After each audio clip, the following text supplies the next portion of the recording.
আসসালামু আলাইকুম ওয়া রাহমাতুল্লাহ। আমরা প্রথমে শ্রদ্ধার সাথে স্মরণ করছি ভাই মোবাইলগুলো নিছেন না, পুরো ফ্রেম দেখেন দেন অবস্থা দেন কই দেন আল্লাহর কাছে দোয়া আর করছি সামনে ধরেন, মুখে ধরেন। আমাদের এই সাংবাদিক বন্ধুকে আল্লাহ তাআলা জান্নাতুল ফেরদৌসে মেহমান হিসেবে কবুল করুক, আল্লাহুম্মা আমিন।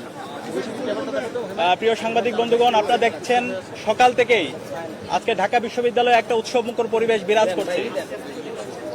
গত 16 বছরে বাংলাদেশে আমাদের কোনো ভোটাধিকার ছিল না।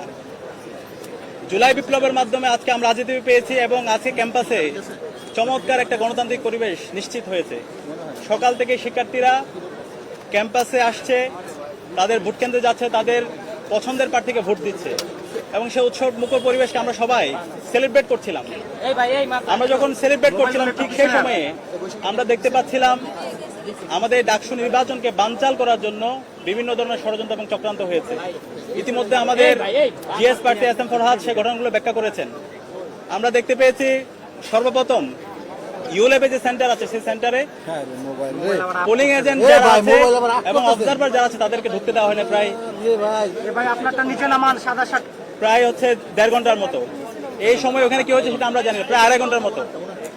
এরপরে আমরা 21 হলের আমরা দেখতে পেয়েছি স্টাফদের কারচুপি, একই সাথে আবার টিএসসির যে সেন্টার সেখানেও আমরা কারচুপি দেখতে পেয়েছি। আমাদের অবস্থান পরিষ্কার, যারা নির্বাচন বানচাল করতে চায় তাদের বিরুদ্ধে বিশ্ববিদ্যালয় প্রশাসনকে ব্যবস্থা নিতে হবে, তাদেরকে অ্যারেস্ট করতে হবে, তাদেরকে থানায় দিতে হবে এবং তাদেরকে যারা নির্দেশ দিয়েছে তাদেরকে খুঁজে বের করতে হবে। আমরা বিশ্ববিদ্যালয় প্রশাসনকে লিখিত অভিযোগ দিয়েছি। বিশ্ববিদ্যালয় প্রশাসন আমরা অনুরোধ করব দ্রুত সময়ের মধ্যে এই নির্বাচন বানচালের সাথে যারা জড়িত আছে তাদের সবার বিরুদ্ধে যেন দৃষ্টান্তমূলক বিচার আওতায় নিয়ে আসা হয়। প্রিয় সাংবাদিকবৃন্দ, আপনাদের মাধ্যমে আমরা ঢাকা বিশ্ববিদ্যালয়ের সকল শিক্ষার্থীদেরকে আহ্বান করব, এই ডাকসু নির্বাচন এটা শহীদদের আকাঙ্ক্ষা, এটা জুলাইয়ের আকাঙ্ক্ষা। এই ডাকসু নির্বাচন সফল করা সেটা আমাদের সবার একান্ত দায়িত্ব। নির্বাচন বানচাল করার জন্য যারা চেষ্টা করছে তাদের বিরুদ্ধে আমাদের ঐক্যবদ্ধভাবে রুখে দিতে হবে। আমরা দেখতে পাচ্ছি আমাদের যাদেরকে আমরা বন্ধুপতি মনে করি, আমরা যারা জুলাই সহযোদ্ধা ছিলাম, তারা আজকে এই নির্বাচনকে বানচাল করার জন্য একটা পক্ষ বিভিন্নভাবে ষড়যন্ত্র এবং চক্রান্ত করছে। সে জায়গায় আমাদেরকে দায়িত্বশীল আচরণ করতে হবে। যারা এই ধরনের ষড়যন্ত্র এবং চক্রান্ত করছেন আপনাদেরকে হুঁশিয়ার করতে চাই, এই ঢাকা বিশ্ববিদ্যালয়ের শিক্ষার্থীরা জুলাই বিপ্লব এই ঢাকা বিশ্ববিদ্যালয় থেকে শুরু করেছিল এবং খুনি হাসিনার পতন করেছিল। যারা আবার এই ঢাকা বিশ্ববিদ্যালয়ে অস্থিতিশীল করার চেষ্টা করবে, যারা ঢাকা বিশ্ববিদ্যালয়ে ডাকসু নির্বাচনকে বানচাল করার চেষ্টা করবে, তাদের পরিণতি খুনি হাসিনা এবং ছাত্রলীগের চাইতে খারাপ পরিণতি হবে। আমি অনুরোধ করবো সবাইকে দায়িত্বশীল আচরণ করার জন্য। এই নির্বাচনে হার অথবা জিতের কিছু নেই।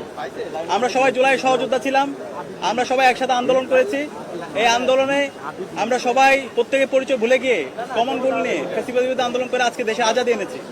এখন এই জুলাই বিপ্লব পরবর্তী আমরা যদি সবার ঢাকা বিশ্ববিদ্যালয় বিনিয়োগ করতে চাই, সবাইকে একসাথে কাজ করতে হবে। এক্ষেত্রে শিক্ষার্থীরা আমাদের যাকে বেছে নেবে আমরা তাকেই মেনে নিব, কিন্তু শিক্ষার্থীদের উপর যদি আমরা আমাদের জোরপূর্বক কোনো কিছু চাপে দিতে চাই তাহলে এটা হিতের বিপরীত হবে। শিক্ষার্থীরা তাদের ম্যান্ডেট পেয়ে যাদেরকে প্রতিনিধি হিসেবে নির্বাচন করবে আমরা তাদেরকে মেনে নেব।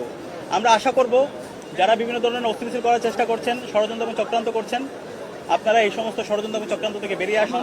শিক্ষার্থীদের যে ম্যান্ডেট সেই ম্যান্ডেটকে আপনারা মেনে নিন এবং নির্বাচন কমিশনকে অনুরোধ করব এখন পর্যন্ত যে অভিযোগগুলো আমরা দিয়েছি সেই অভিযোগগুলোর আপনারা ব্যবস্থা গ্রহণ করুন।